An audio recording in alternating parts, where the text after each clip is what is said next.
Gəlin sizə bir dənə retorik sual verim. Yayda nə edirlər? Bu gece gedim denize. Bəli, istirahət edirlər. Biz də milyonçu deyilik. Bizim maksimum istirahətimiz Xəzər dənizində sərinlənməkdir. Düzdür? Bəs bu dənizdə normal, düzgün istirahət eləmək nə qədər çətindir? Ərəbbas! Kişi qırığı, çıx qırağa! Təsəvvür eləyin, keçən ay suda boğulma ilə 22 müraciət qeydə alınıb. 7 nəfər də dünyasını dəyişib. Bu aşağı-yuxarı bilirsiniz nə deməkdir? Günə bir boğulma faktı deməkdir. Bayaq bir dənə görüntü çıxıb qabağıma. Xilasedicilər vətəndaşa yaxınlaşıb deyirlər ki, o şarı keçmə. Fövqəladə Hallar Nazirliyinin əməkdaşı o sarı topu keçmək olmaz da. Yaxınlaşıb uşağa deyir ki, oranı keçmirsən, qayıt dala. Uşaq yenə qayıtmadı. Məlum olan odur ki, o şar bir neçə dəfə keçilib. Ona görə də məcbur özləri yaxınlaşıblar ki, abala keçmə. Qardaş, siz balıqsınız, bu nə özgüvəndir? How about if they boil? Dressed like a bat. Doesn't mean I'm wrong. Xəzər dənizində bu dəqiqə axıdılan kanalizasiyanı, cəmaatın atdığı zibilləri nəzərə alsaq, heç balıqlar orada düzəməlli yaşaya bilmir. Nənələrimizin bir dənə sözü var ki, dəniz həmişə can alır.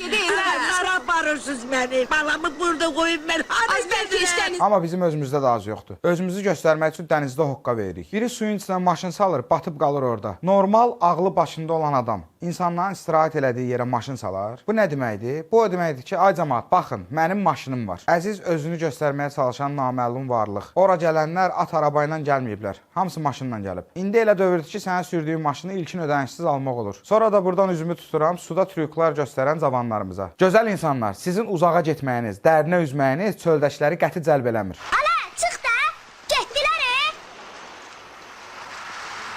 Yəni sizin dənizdə təhlükəli manevrləriniz wow effekti yaratmır. Allah göstərməsin. Boğulsaz, 2 günə sizə baxan adamları yadından çıxacaqsınız. Maksimum 1-2 dəfə deyəcəklər ki, o dünyamızda cavan oğlan boğuldu, heyf. Özünüzü riskə atırsınız, axırda da sadəcə olaraq heyf sözünə dönürsünüz. Bir aya yay qutarır. Siz Allah xətasız bəlasız keçirək bu yayı. Bank kartlarına da limit qoyulma məsələsini yəqin bilirsiniz. Artıq bundan sonra kartdan karta əməliyyatlarını gün ərzində 5 dəfə yerinə yetirə biləcəyik. 5 dəfə pul göndərə bilərik, 5 dəfə də pul bizə gələ bilər. Hal-hazırda terminal işləmir, kart ata bilərsiniz deyən xidməti sahələr kefsiz oturub. Mənim maraqlı olan bilirsiniz nədir? Bu necə tənzimlənəcək? Məsəl üçün, deyək ki, mənim 6 nəfərə borcum var. Hamısına da söz vermişəm ki, bu gün pul səndədir. 5 nəfərə göndərirəm, limitim də olur. 6-cı adamın borcunu qaytara bilmədiyim üçün kimdir müqəssir? Aha, hamıya pul verirsən. Mənim Nəbi Abbasımı ver, kövşüm gedim də. Hələ bir dənə maddə oxudum. Yazıblar ki, qohumlar arasında köçürülmələrdə limit olmayacaq. Bu hansı qohumlara aiddir? Birinin mənim qohumum olduğunu sistem necə təyin eləyir?